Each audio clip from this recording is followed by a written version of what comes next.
बरेली में लोकसभा चुनाव हो चुका है। बरेली के साथ ही आंवला और बरेली लोकसभा में क्या समीकरण है और जो प्रत्याशी है उनके जीत हार के क्या आंकड़े हैं। हमारे साथ तमाम पत्रकारों का पैनल है। ये सभी वरिष्ठ पत्रकार हैं, लंबे समय से पत्रकारिता से जुड़े हैं। आइए इन लोगों से बात करते हैं कि आखिर बरेली और आंवला को लेकर क्या कह रहा है। क्या नाम है आपका? धीरज, क्या कहेंगे बरेली लोकसभा को लेकर? बरेली की लोकसभा सीट जो है वो कांटे की टक्कर है, क्योंकि बीजेपी और सपा के दो ही थे, बीएसपी था नहीं। फिलहाल जो अभी तक आंकड़े निकल के आ रहे हैं उन दोनों के बीच है, और हार जीत में बहुत ज़्यादा अंतर नहीं रहेगा, क्योंकि जो मुस्लिम वोटर है वो कहा जा रहा है एक तरफा गया है, बीजेपी को कुछ गया है, बहुत ज़्यादा नहीं गया है। पर जो शेड्यूल कास्ट वोट है, ओबीसी वोट है, वो बटा है। तो इससे एक अनुमान लगाया जा रहा है कि बहुत ज़्यादा हार जीत नहीं होगी, कांटे की टक्कर होगी। देखिए आंकड़े जो है वो दोनों में ही कांटे की टक्कर की बात कर रहे हैं। वरिष्ठ पत्रकार अवनीश पांडे साथ में। अवनीश जी, क्या कहेंगे बरेली लोकसभा को लेकर क्या समीकरण है? देखो, बरेली लोकसभा के बारे में अगर हम बात करें तो बरेली लोकसभा में शुरुआती दौर में ऐसा दिख रहा था कि यहाँ इंडिया गठबंधन जो है काफ़ी भारी है, क्योंकि यहाँ भाजपा के जो सांसद संतोष गंगवार, उनका टिकट कटा था।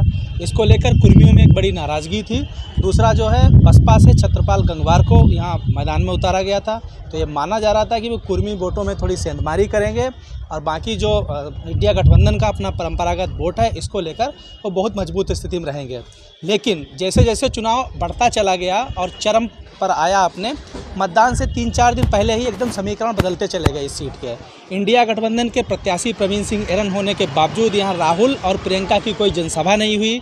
मुख्यमंत्री अखिलेश यादव आए, लेकिन उस तरीके से भीड़ जुटाने में वो नाकाम रहे। और वहीं सपा के मुस्लिम नेताओं ने विरोध प्रदर्शन शुरू कर दिया। सपा के एक जिला उपाध्यक्ष हैदर ने मुस्लिम इलाकों में जाकर इस बात का प्रचार प्रसार किया कि सपा मुस्लिम विरोधी है।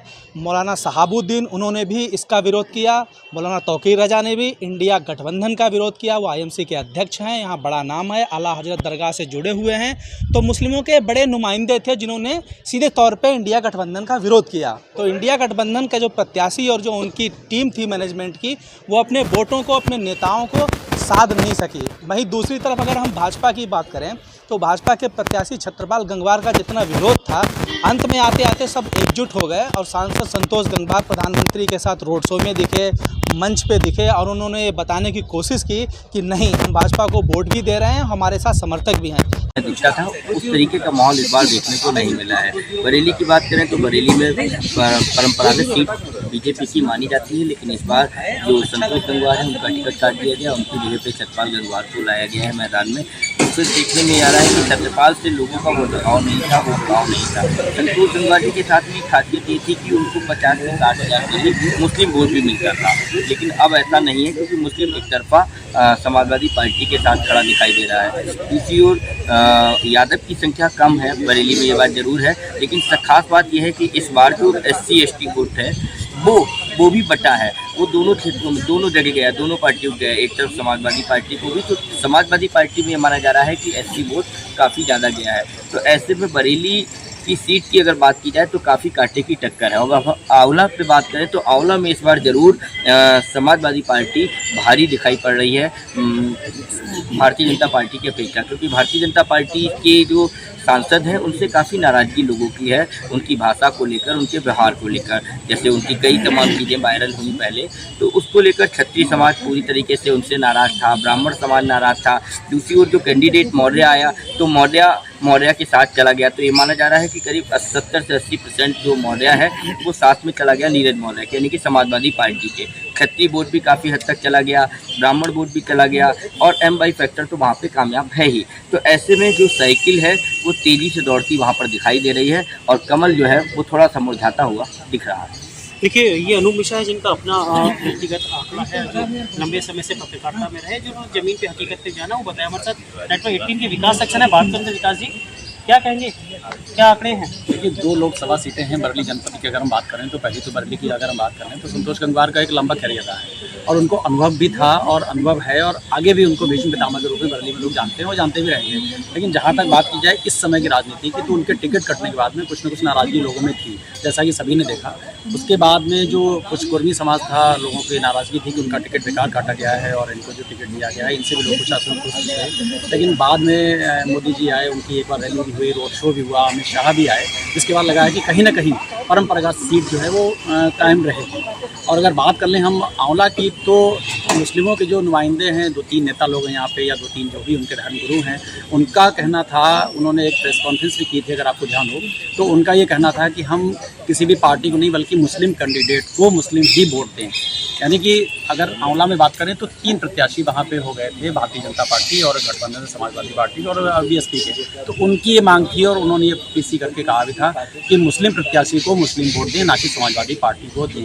अगर मुझे लगता है कि मुस्लिम वोट आंवला में मुस्लिम प्रत्याशी को ही मिलता है, जो कि बीएसपी के कैंडिडेट हैं और वहाँ के चेयरमैन भी हैं, तो कहीं ना कहीं थोड़ी सी राह आसान लगती है भारतीय जनता पार्टी की, वरना कांटे की टक्कर वहाँ पर भी गठबंधन में और भारतीय जनता पार्टी में जो टिकट दिया गया है, इनसे भी लोग कुछ असंतुष्ट थे। लेकिन बाद में मोदी जी आए, उनकी एक बार रैली भी हुई, रोड शो भी हुआ, अमित शाह भी आए, जिसके बाद लगा है कि कहीं ना कहीं परंपरागत सीट जो है वो कायम रहेगी। और अगर बात कर लें हम आंवला की, तो मुस्लिमों के जो नुमाइंदे हैं, 2-3 नेता लोग हैं यहाँ पे, या 2-3 जो भी उनके धर्मगुरु हैं, उनका कहना था, उन्होंने एक प्रेस कॉन्फ्रेंस भी की थी अगर आपको ध्यान हो, तो उनका ये कहना था कि हम किसी भी पार्टी को नहीं बल्कि मुस्लिम कैंडिडेट को मुस्लिम ही वोट दें।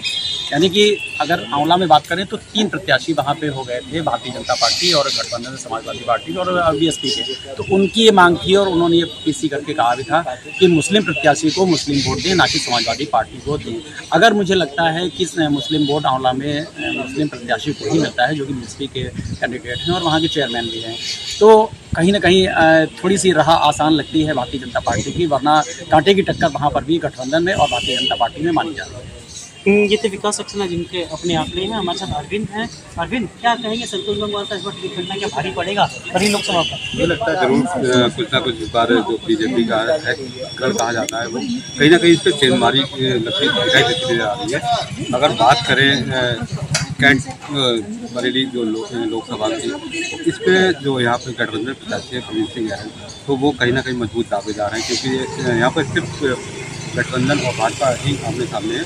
जो यहाँ पर बसपा प्रत्याशी थे छोटेलाल गंगवार, तो उनका टिकट खारिज हो गया है। और उसके बाद जो SC/ST वोटर था, वो दलित वोटर है, वो कहीं ना कहीं गठबंधन पर जाता हुआ दिखाई दे रहा है। तो मुझे लगता है कहीं ना कहीं जो है गठबंधन मजबूत है। ये अरविंद है जिनका अपना कहना है कि गठबंधन इस बार हावी होगा। हमें क्या कहेंगे इस बार लोकसभा बरेली और आंवला? बरेली लोकसभा की अगर हम बात करें तो इस बार मतदाता जो है वो बिल्कुल शांत मुद्रा में है। जिस पूर्व में जो 2 चुनाव हुए हैं, जिसमें मतदाता बिल्कुल खुल के जो बीजेपी का समर्थक और सहयोगी के रूप में सामने आ रहा था, इस बार बिल्कुल शांत है। इस बार जो भी फैसले आएंगे बहुत निर्णायक हैं और बहुत ही दिलचस्प मामला होगा। और भाजपा की जिस तरीके से लोगों में कमियां, खामियां या जो भी बुराइयां लोगों में महसूस कर रहे हैं पार्टी को लेकर, तो उसका कहीं ना कहीं बेनिफिट जो है वो गठबंधन को मिलता नज़र आ रहा है। बरेली में भी जब तक संतोष गंगवार रहे तो एक प्रबल प्रत्याशी भाजपा के पास था, और उनके हटने के बाद से जब से सत्यपाल जी को प्रत्याशी के रूप में चुना गया है, तो लोगों में शायद वो एक सांसद की छवि नहीं देख पा रहे हैं। इसलिए अंदाज़ा ये लगाया जा रहा है कि शायद इस बार प्रवीण सिंह ऐरन को सभी वोटर्स मिलकर समर्थन कर रहे हैं। ये तमाम पत्रकारों का पैनल था जिनके अपने अपने आंकड़े थे, अपने अपने वादे और दावे थे कि जो नेता वादे करते हैं उनको कैसे खरे उतरेंगे या उन वादों पे खरे नहीं उतर पाएंगे। फिलहाल बरेली और आंवला लोकसभा में कांटे की टक्कर गठबंधन और बीजेपी की हुई थी। अब देखने वाला वक्त ये होगा कि 4 जून को जनता किसको चुनकर लोकसभा भेजने का काम करती है। कैमरामैन नितिन के साथ भारत समाचार बरेली।